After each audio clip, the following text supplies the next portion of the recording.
Good afternoon, everyone, and welcome to another webinar at the National Library of Scotland. My name is Kenny Redpath, and I'm the Events Officer at the Library. Today, as part of our Library Festive Fun series of events, I'm delighted to be introducing Debbie Gliori. Debbie is best known for her many picture books for children, including the much-loved No Matter What, Stormy Weather, What's the Time, Mr. Wolf, and The Trouble with Dragons. She is a writer and illustrator living and working in a studio tucked away in the countryside just outside Edinburgh. In fact, probably about 2 miles from where I am just now. When I asked for a small bio from Debbie, I loved what she came back with. She said, and I quote, "A distracted mother to 5 children, holds an honorary doctorate from Strathclyde University, is an occasional fiddle player, and considers herself incredibly fortunate to live in Scotland." Not a bad combination, I would say. So over to you, Debbie.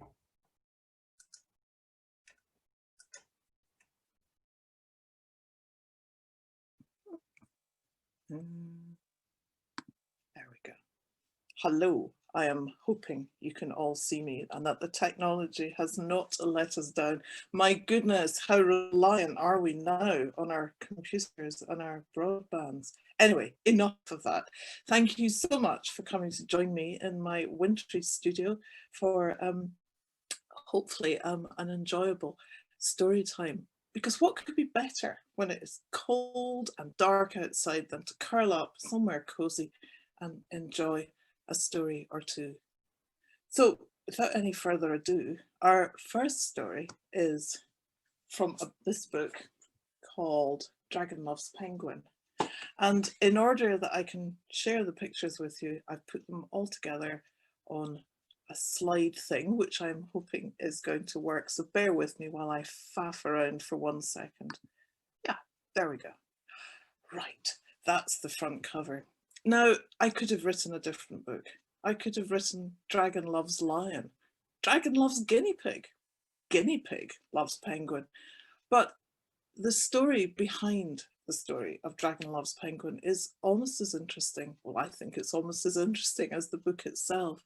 So I'm going to share that with you, because what I always think of for books is that when you find a book in a library or on your bookshelf or in your school or in a bookshop or wherever you find your books, what you've got there is the tip of the iceberg. It's the little bit that's poking up out of the water. What you can't see with the book is what is underneath, the huge support system underneath that tip that's poking up out of the water. And it's like the backstory to the story. And as a reader picking up a book, you've got no idea what the backstory behind the story of any particular book is. Well, today I'm going to tell you some of that, where Dragon Loves Penguin came from. So I've always loved dragons. I've had a real soft spot for them. I'm not quite sure why, because they're rather terrifying creatures that snort fire and, terrified sort of everyone that ever encountered them in between the pages of a book, because I have never met anyone who's met a real dragon. So I have written books about dragons before. This book was The Trouble with Dragons, and it was all about climate change.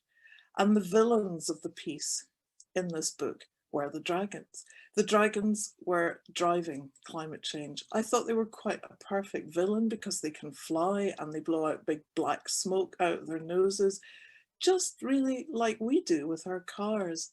So this was the scariest picture I have ever painted. And you're probably thinking, that's not very scary. But it was meant to be a world where climate change had run unchecked, a world of 6 degrees of warming, a world where the seas have risen and there is nothing left to eat but jellyfish, rather gloomy. And you would think that children might find that scary. And at the end of the book, the little dragon is asking his big dragon, his parent. We never find out if it's a mummy or a daddy, it's just a big dragon. And look, the little dragon is pointing to this scary picture. And the little dragon is asking in the book, Will that happen? Well, to find out what the answer is, you would probably have to read the book. But in terms of children being scared by that picture, they weren't at all. This is me several years ago visiting a school who had all read The Trouble with Dragons, and they welcomed me with this wonderful frieze collage of a dragon sitting on top of a pile of coal, utterly unrepentant. And there I am shaking the dragon's hand. And I have to say, because the hour was incredibly early and I'd got up, I think, at 5 to catch a train to go to Newcastle to go to this school, I think I look more like a dragon than the dragon does. Anyway, I also have a great fondness for penguins. My family all love penguins, but especially myself and my youngest daughter. We are probably quite penguin obsessed. I wrote this book, Penguin Post, because I wondered what it would be like if there was a post office at the North Pole. And if there was a post office at the North Pole on top of the ice, maybe it'd be run by penguins. And here they are, the penguin family who run the post office at the North Pole.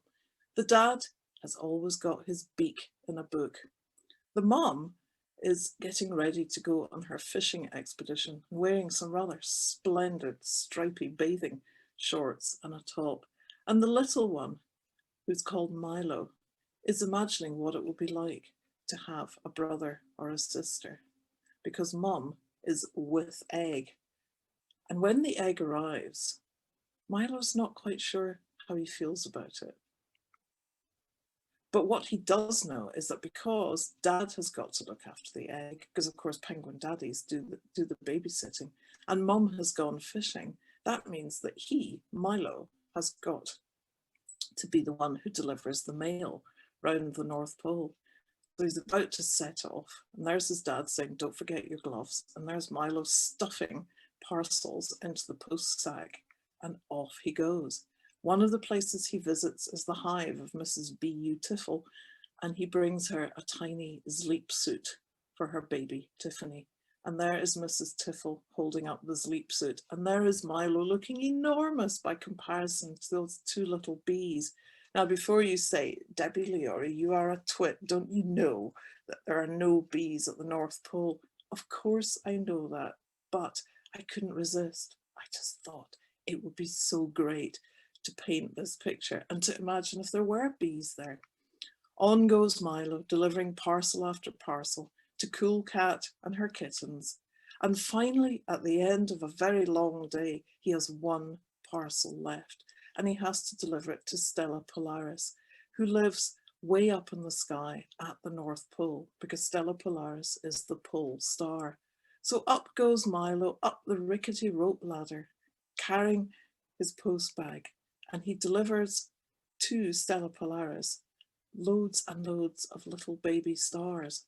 But then he puts his hand in the post bag and he realizes he's got one parcel left. Oh no! And it's not a parcel, it's the egg. Oh no, thinks Milo, what on earth am I going to do? But then he remembers, if you wish upon a star, maybe your wish will be granted. So Milo's wish is, I wish I was back home with Dad. He'd know what to do. And with a big whoosh, Milo is delivered back home with the egg just in time. Because look, the egg is hatching. Fortunately, Mum isn't home yet because Dad, it was all probably Dad's fault. Dad was so immersed in reading his good book, a penguin crime book, that he didn't realise that the parcel at his feet wasn't the egg. He was trying to hatch a parcel, and Milo, instead of having a parcel to post, had the egg. They'd done a swap. So just in time, they get inside and the egg hatches, and in the egg is Milo's baby brother. And Dad is reading the label on the parcel, and the parcel is addressed to Milo, and in the parcel is one of these lovely snow globes, and inside the snow globe is Milo and his little brother. I love those things. I love shaking them. As a child, I was fascinated by them. Anyway, that is, as they say, another story. Our family loves penguins. When I produced this picture and gave it to my editor down in London, she said, "Oh, I love that baby penguin. I want a baby penguin all of my own." It is very sweet. My youngest daughter is obsessed with penguins. These are her slippers in her bedroom, her penguin slippers, right next to her black and shiny piper's shoes for when she plays bagpipes. I found this picture for her, and this is the first time bagpipes were ever played to penguins at the South Pole. The penguin doesn't look too impressed. I am amazed that the piper has survived. Must be frozen. This is a little picture beside my youngest daughter's bed. And right next to her alarm clock are her collection of penguins. So, the route to making up a story and finding a story and writing it down as a writer is a bit like this path through the woods. You step on the path, hoping that the path will continue, that it won't get you lost, and you follow it where it leads, just like a story. When I start writing, I'm never really that sure where I'm going, but I have to trust in the process and trust that if I just keep putting one foot in front of the other, one word after the other, I will, in the end, find out what my story is about.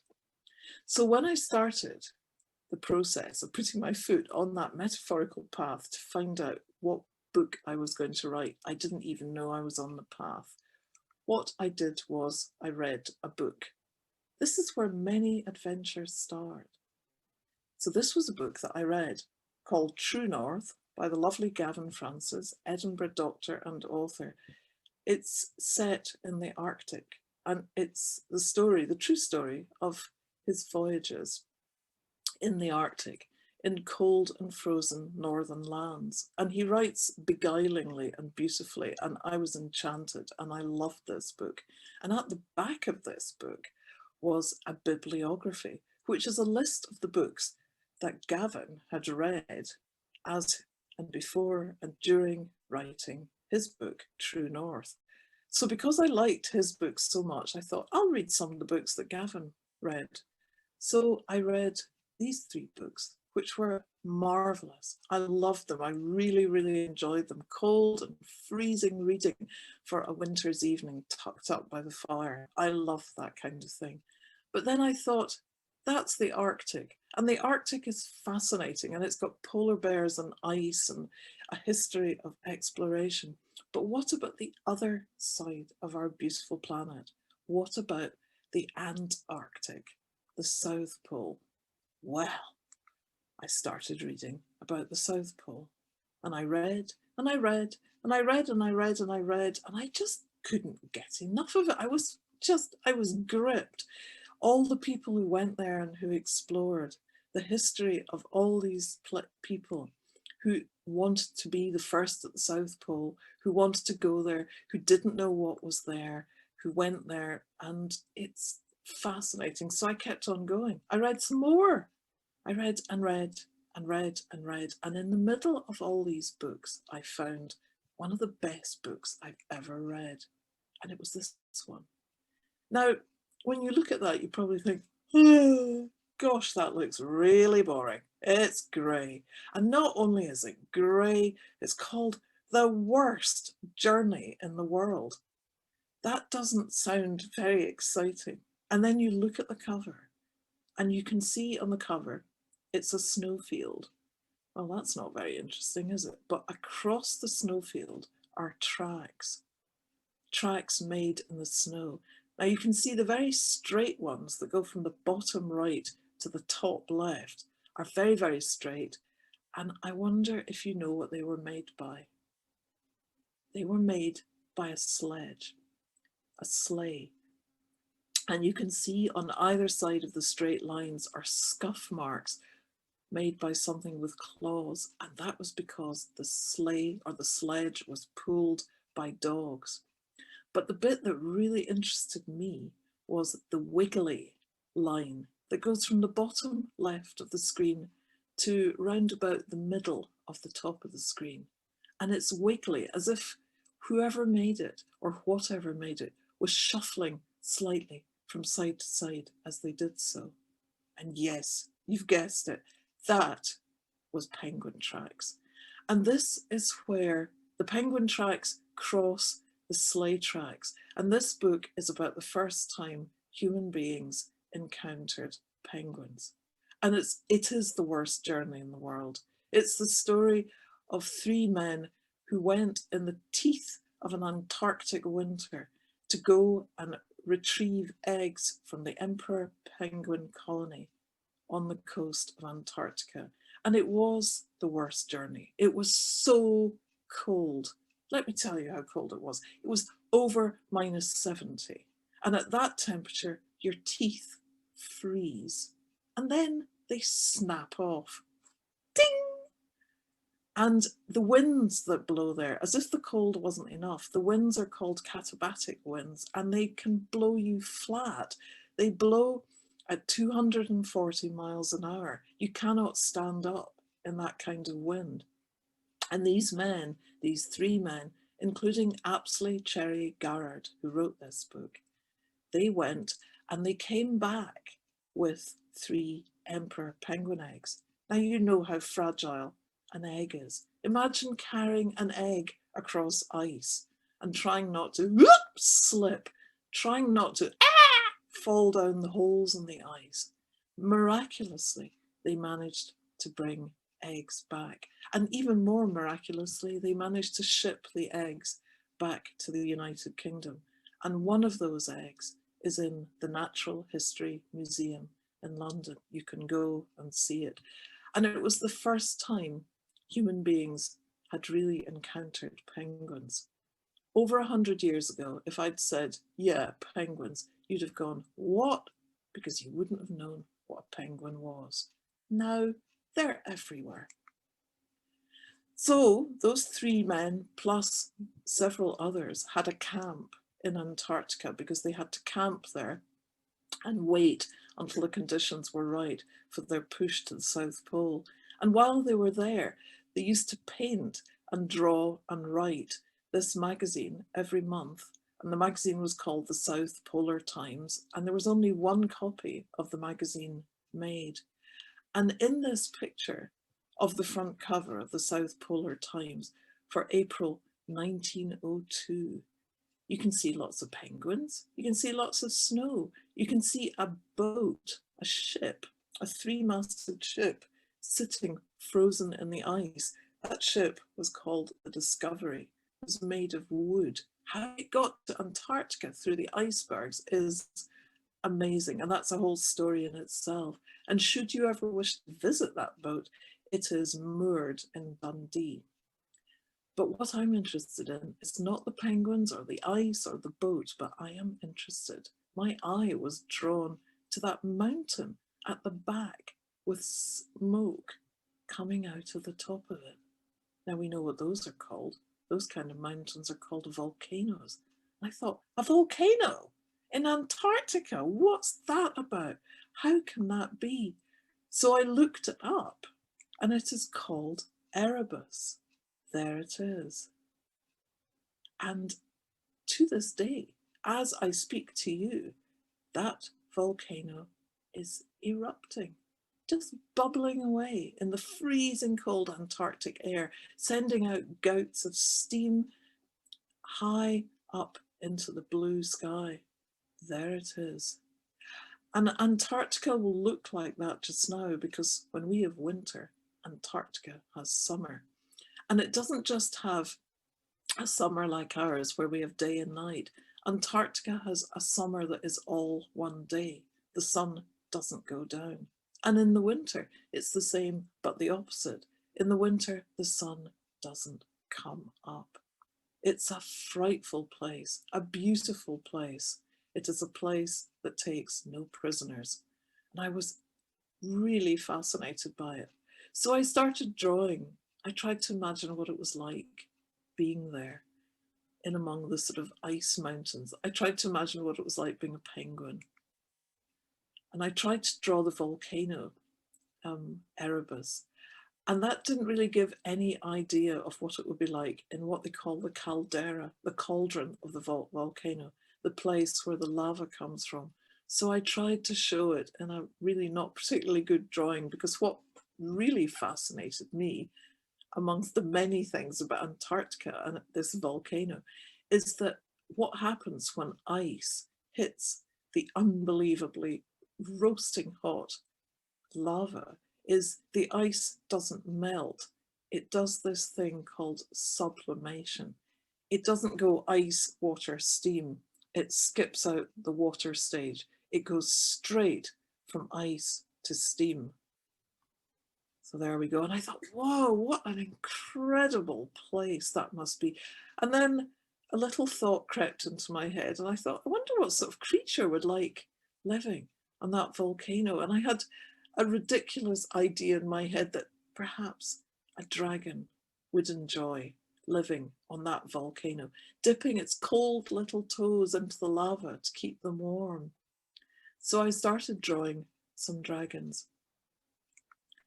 and some more dragons, and even more dragons, because I just wanted to almost get under the, not the skin, under the scales of the dragons, to try and work out if there was a story to be found about dragons in Antarctica. So I kept drawing, and then I imagined the dragons clustered around the top of Erebus, dipping their toes in the lava. And I mean, this is a really scabby drawing. You're probably thinking, oh, gee whiz, Debbie Leori, that is appalling. But it was just a quick drawing, just to get the idea of what it would be like living there. There we go. And what it would be like standing up to the katabatic winds. And from everything I read about Antarctica, the joy of when the sun comes back in the spring is immense, because with the sun comes the light. And with the light, I reckoned, would come the dragons starting to have eggs. And some of them had little eggs, some of them had big ones. These sketches did not make it into the book, you'll be glad to know. It was just me working out what was happening. And then there was one dragon. Maybe one dragon wouldn't be able to have an egg of her own, and she'd be so sad. And she'd go off on her own across the melting ice, just to get away from all her friends who were having eggs all over the place. And then I thought, wait a minute, she's a dragon. She doesn't have to do this. And I had an idea. And I put this in because this is what ideas feel like. When they come out the darkness, they're like a sparkler. It's like, wow, I've got an idea. Because she had wings, she could fly. And when she lifted up into the sky and looked down on the ice, she saw an egg all on its own. And at that point, when I did that drawing, I knew I had my story. Yay! She finds the egg. And what's in the egg? Well, is it a little dragon? That would be too easy. No. Is it like a Kinder egg? Do you get a sort of plastic robot inside an egg that you find in Antarctica? No. Another idea. Ta-da! It was a penguin. And I just loved the idea of a dragon raising a penguin. And at that moment, when the egg hatches and the little penguin looks up, as far as the little penguin is concerned, that's its mummy. And as far as that mummy dragon is concerned, that's her baby. And it's love at first sight. So baby penguins, they're not very beautiful, but this one certainly wasn't. So I thought, I think I need to change this. So I drew lots of baby penguins till I found the one that I wanted. And it was this one. I didn't end up drawing this one in the book, but what I wanted was a penguin with a courage and a glow inside. It had to feel that. Even if you couldn't see it, I had to know that that was there. So also the penguin would probably be teased by the other dragons because it wasn't a dragon, it was a penguin. So they would make nasty snowmen of it and it would feel left out and different. So I decided for this book, normally I use watercolor, but for this book I decided I would use chalk. And I would start with a charcoal drawing. This is from another book, and I would color it in with chalk. So that's how I worked on this book. I'd start with a charcoal drawing like this, and then color it in like that. So, without any further ado, let's find out what the story is. And the story starts, well, this isn't even in the book, but with a little penguin reading, little penguin having a story. And like lots of very small children, doesn't know which way up to hold the book. When you're first given a book, when you're a baby, you don't know which way is up, but you learn. So there's a little penguin saying, please can we have a story? I wonder if you know somebody who does that. So it is bedtime in the land of ice and snow. Night, night, says Bib's mummy. Sleep tight, says Bib's daddy. But Bib has a better plan. Please, says Bib, can I have a story? The one about the dragons? Oh, Bib, sighs his mummy, just one story, and then it's night, night, sleep tight. Don't let the frost bite, says Bib, snuggling in. Long, long ago, Mummy begins, long before you hatched, dragons came to live in our land of ice and snow. They had lived all over the earth, from east to west and all points in between. But nowhere seemed quite right. East was too easty. West was the same, but westish. And the points in between were uncomfortably pointy. So the dragons arrived in the icy vastness of our land and set up camp. Did they have tents and sleeping bags in their camp? Asks Bib. I think they forgot to bring any. So to keep warm, they made their home on top of a mountain with a fire in its heart. And there they spent long, long winter waiting for spring. Sometimes it felt as if spring would never return.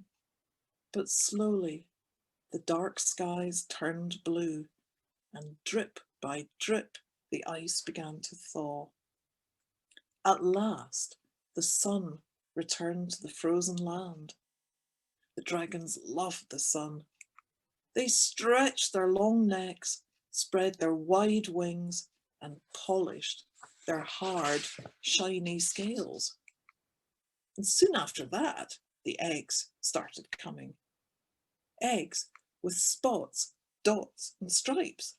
Eggs with lumps, bumps, and frills. Some of the dragons laid little eggs, and some of them laid huge ones. But one dragon, having no egg at all, went off to be alone for a while. Poor dragon, says Bib. I know, says Bib's mummy, but sometimes things happen for a reason. Look. Ah, gasps Bib. Poor egg. And you can see on that bit of ice that looks like an arrow, it's being circled by 3 fins of orcas, killer whales, otherwise known as the wolves of the sea. And they're after that egg. And all the other penguins have run inland to get away from the orcas. Poor egg. Yes, continues Bib's mummy. That egg needed a mummy. Look, it's got one. Look at the look on that dragon's face. Don't come any closer. And the orcas are going, okay, we won't, it's fine. So that egg needed a mummy, and that dragon needed an egg. It was a perfect fit. The dragon loved her little one through ice and sun, and through dark and dazzle, the little one loved her back. All the other eggs were quick to learn how to fly and breathe fire and chew rocks. But the little one was slow and careful and learned to survive. All the other eggs grew big and strong. They grew long necks and wide wings and hard scales all over. But the little one being small and fluffy, grew courage instead. All the other eggs were given endless gifts, fast toys, vast toys, flashing, clattering things that made a noise. But the little one was given love and time, the greatest gifts of all.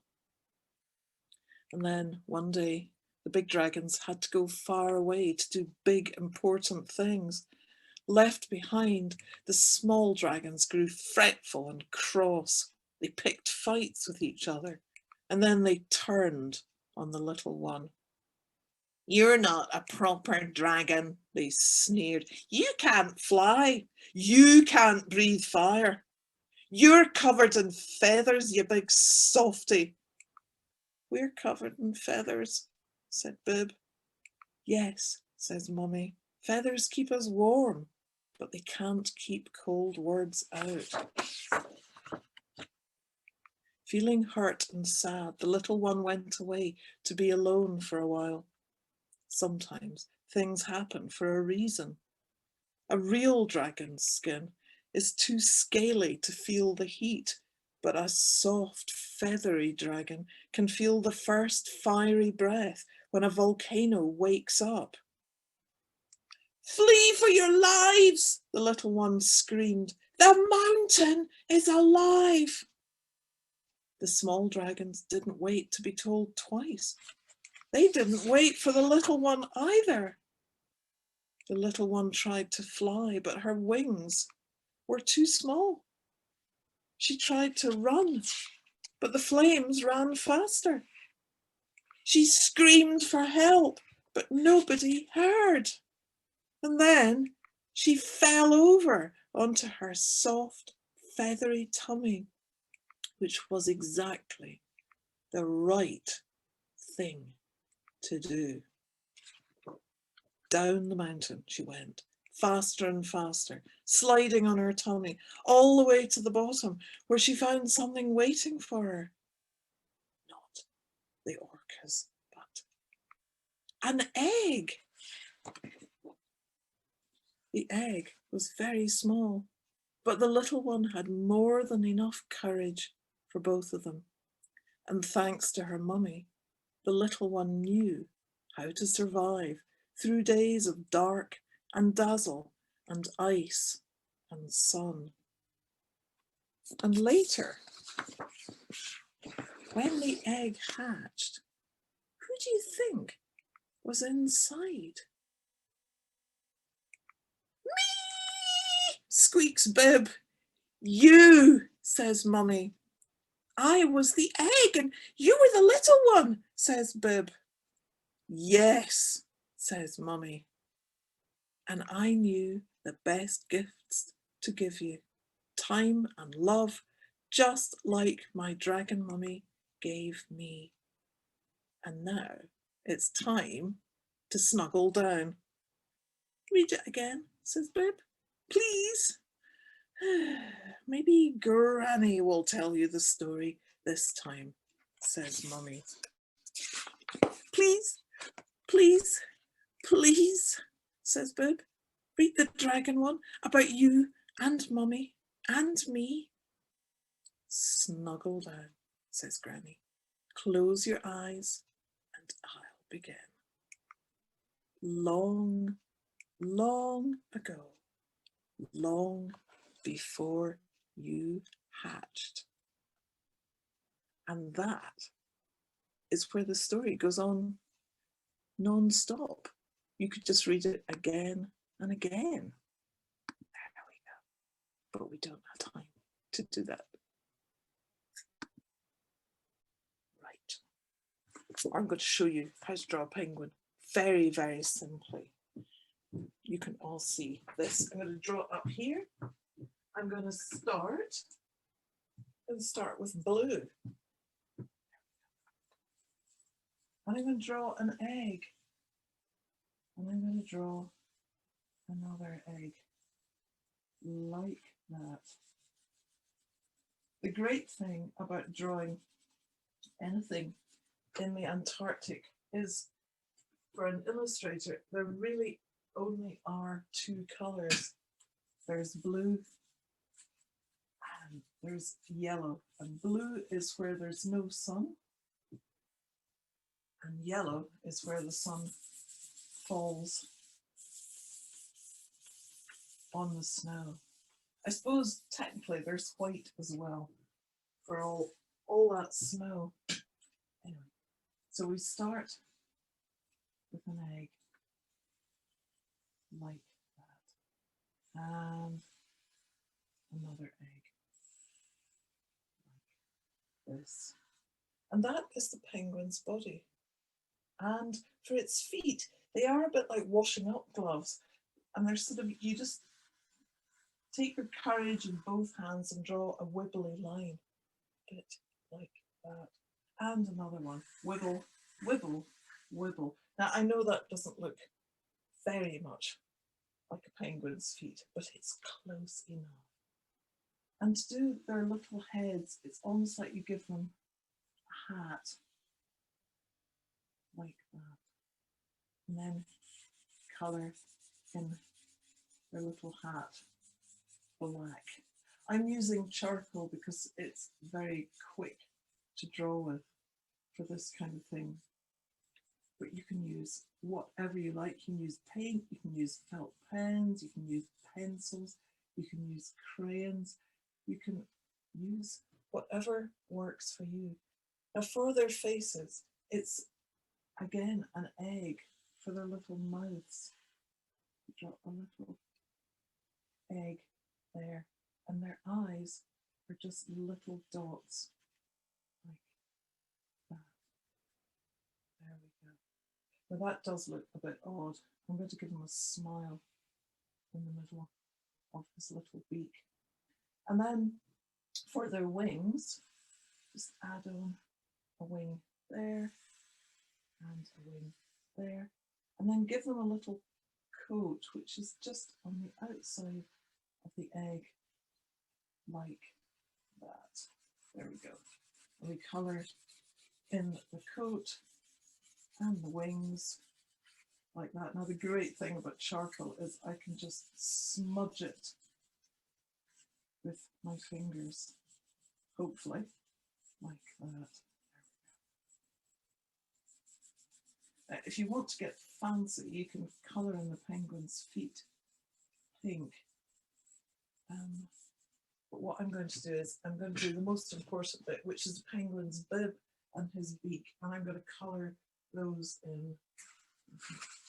I'm going to colour them in orange with a bit of yellow. There we go. Where's my yellow? I end up absolutely covered in chalk when I work with these chalks. They're lovely, but they go everywhere. There we go. And colour the beak in as well, like that. And of course it's all going to smudge hideously because of the charcoal. I'll have to go over it again. There we go.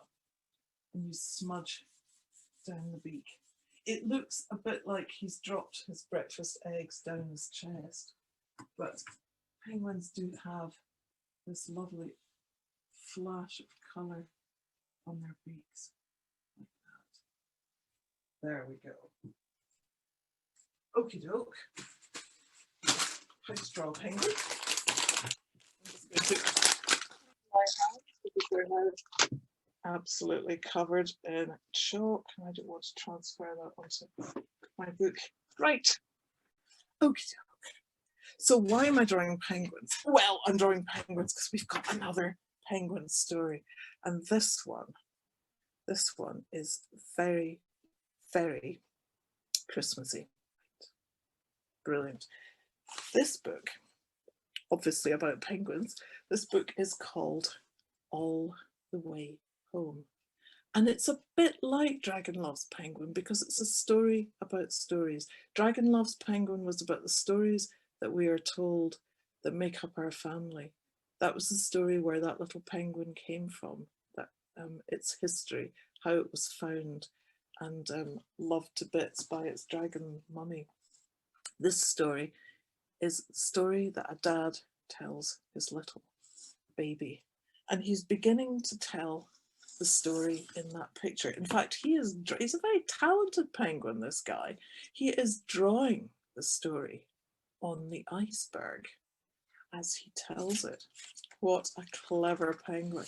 Now you can see it's a rather strange story. He's not brilliant at drawing, but he's enjoying himself. And there's a penguin and an egg and a ball with an arrow over it and an upside down penguin and some strange things sticking out of it.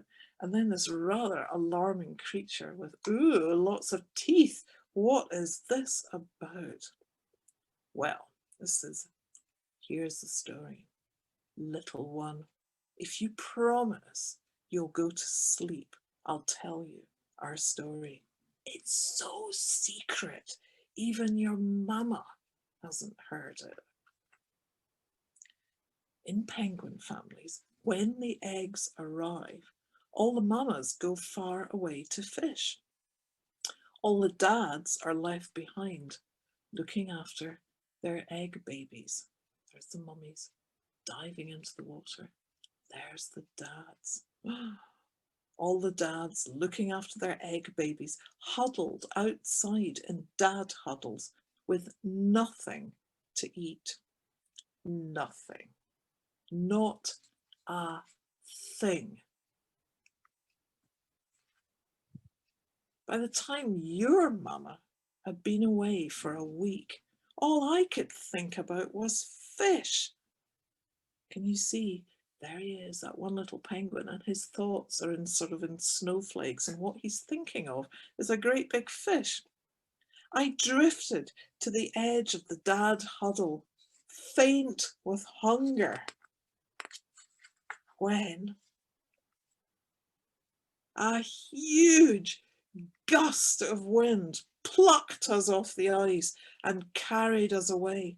All I could do was hang on to you tight. The stars streaked past, the earth spun below, until at last the wind dropped and we dropped too. Eek! We fell out of the sky with a crunch and a snap and a woo woo, and then we crashed to the ground with a thud. Oh, never mind, I whispered, hugging you close. Even if we are lost, you aren't hurt, and neither am I. You can see those little rabbits running away. What are they running? Uh-oh. Oh my goodness, look at that big, hairy snoot poking into the picture.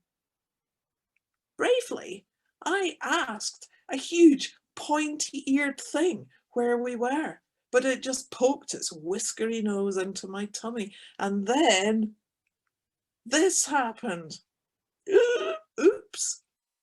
Now, if you've ever seen a penguin have a poo, you'll know that I'm not exaggerating in this drawing. Penguins have the most volcanic eruptions of poo when they decide to have one. Sorry, this is very indelicate. But anyway, that is the poo that saved that penguin's life. Oh dear, how embarrassing. It must have been all those fish that I ate last week. You can see that Arctic fox, who was about to eat the penguin, has decided not to bother. So all those fish. Talking of fish, I could hear water speaking. It babbled like a river, and where there's a river, surely there'll be some... Yikes! Suddenly I wasn't hungry or brave. Did these pale, pointy whales eat penguins? No. They ignored us completely, even when I asked for directions back home. This wasn't going too well. Your mama was going to be so cross with me for getting us into this mess. Somehow I had to get back before your mama returned. I thought perhaps this big green thing could help us, but it didn't say much, and it wasn't at all helpful. All the snow fell off the tree, which is what happens when you shake a tree that is laden with snow. Why was everything so unfriendly? Where were we? How would we ever get all the way home? That great big hairy creature is called a musk ox, and they are fearsome, huge beasts that live in the Arctic. I held you close. I could feel you tap, tap, tapping inside your shell. The wind woke up and snow began to fall. We needed to find shelter as soon as possible. Step after step, we had to keep moving. I tried to be brave, but it was so hard to keep going. And look, he's fallen over and he's so cold, his little toes have gone blue. Just in time, I stumbled into a hairy, sheltering thing. It tucked us in between its wavy ears and carried us across taiga, tundra, bogs and ice, until at last, as light returned to the skies, we arrived at the most northerly place in the world, where breakfast was ready and waiting. Look at that lovely little house. I bet you didn't know there was a house like that at the most northernmost part of the world. Breakfast. Oh my goodness. There were herrings and haddock. There were sardines and salmon. There were mackerel and mullet, crabs, dabs and sturgeon. And just when I was so full, I felt I might pop, you went pop. Oh my, you were so lovely, just like your mama. And hugging you and thinking about your mama and the dad huddle made me so homesick that I didn't feel brave at all. But I think help is at hand. Look who's in the background. Look who the breakfast chef was. Well, talk about lucky. It turned out that the kindly breakfast chef was also the Special Air Navigation Transport Authority, and he had some parcels to deliver near our home. Now, I know that sounds odd, Special Air Navigation Transport Authority, but the first letter of every single one of those words, when you put them all together, spells Santa. He tucked us into his cart, attached the hairy sheltering things, and off we went. Not by land though, by air. We flew all the way home, back to your mama, and we arrived just in time.